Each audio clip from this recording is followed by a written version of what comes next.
Kami akan naikkan beberapa pemain yang muda. Akan ada beberapa pemain senior yang akan diloankan, sign seorang center attacking midfielder untuk backup Leandro Velasquez daripada Spain. Kami juga akan sign foreign left back daripada seorang pemain iaitu penyerang daripada Brazil pula. Kita punya jurulatih naikkan kepada technical director di mana Alistair Edward akan jadi CEO of the club.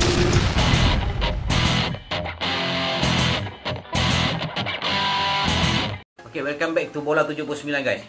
Apa yang diperkatakan TMJ, perangkaan awal, perancangan, perbincangan demi perbincangan dan juga pelaksanaan. Jadi itu yang diterjemahkan Tunku Ismail iaitu pemilik Johor Darul Ta'zim untuk skuad JDT pada musim 2023. Ini bermakna akan ada perubahan posisi dalam pengurusan dan juga penambahbaikan dalam setiap posisi dalam pasukan Johor Darul Ta'zim demi kekuatan pasukan dan juga pilihan taktikal yang lebih banyak. Dengan kehadiran satu pemain import Brazil dan dua pemain Sepanyol tu sebenarnya memberi pilihan yang lebih kepada jurulatih baru daripada Argentina untuk buat taktikal berlainan setiap game dengan satu posisi mempunyai dua pemain import. Keseimbangan dalam setiap posisi penting tu sebenarnya itu yang TMJ ada juga pemain sini yang akan di loan keluar kerana skuad JDT 2 sendiri takkan berhasil untuk tahun depan. Liga Premier dimansuhkan, jadi banyak pemain-pemain yang berada dalam JDT 2 tu tak semua akan naik ke JDT 1. Hanya satu atau dua player muda akan dinaikkan, selebihnya akan di loan ke klub-klub lain.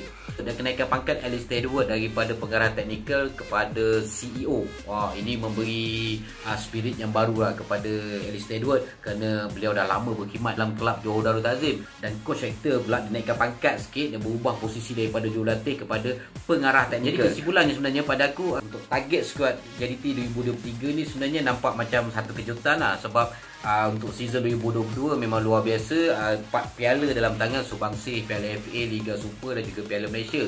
Sapu bersih ni mudah perkara yang dia tak pernah impikan untuk julang 4 piala dalam tahun depan tu. Sebenarnya pada aku pun setuju kerana Piala Liga dan Piala FA seterusnya untuk pergi lebih jauh dalam skuad ACL tu yang penting. Aku rasa mampu lagi JDT pergi setidaknya setapak untuk Liga Johor Asia tahun depan Dan banyak yang juga diperkatakan kat mana nak letak pemain import ramai-ramai. Yang aku nampak dalam skuad JDT sekarang sebenarnya setiap posisi penting tu akan ada persaingan antara dua pemain import.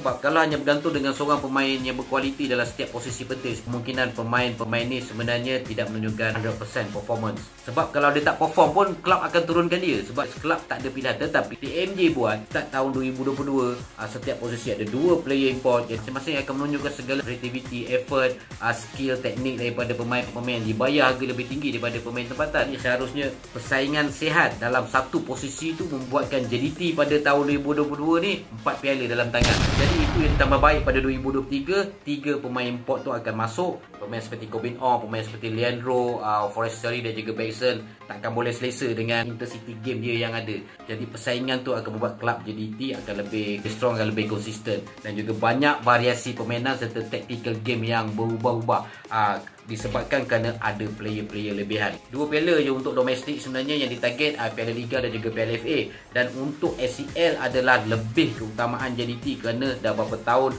layak ke peringkat kumpulan, akhirnya lepas ke pusingan ke-16 dan kelab JDT tak selesa di situ saja, dia nak pergi lebih jauh. Lagi Tunku Ismail rasa tercabar dengan kalah besar pada Urawarit pada 16 terbaik. Aku rasa Tunku Ismail nak mengambil cabaran tu dan improve pada tahun depan dengan perancangan yang dibuat. Aku rasa tak mustahil ACL 2023 JDT akan langkah ke 8 terbaik. Ini satu perkara yang menarik. Aku pun tak sabar-sabar dah untuk tahun depan Dan ini sebenarnya memberi kejutan juga pada kelab-kelab di Malaysia yang dikatakan sebelum ni seperti Sabah, Terengganu, Selangor, Kedah memberi saingan kepada JDT. Untuk 2023 ditambah pada kekuatan yang ada, aku rasa kelab di Malaysia kena lebih effort, bekerja keras lah untuk jadi itu je aku nak share dengan korang guys. Teruskan follow dan juga subscribe, support channel Bola 79 guys. Thank you guys.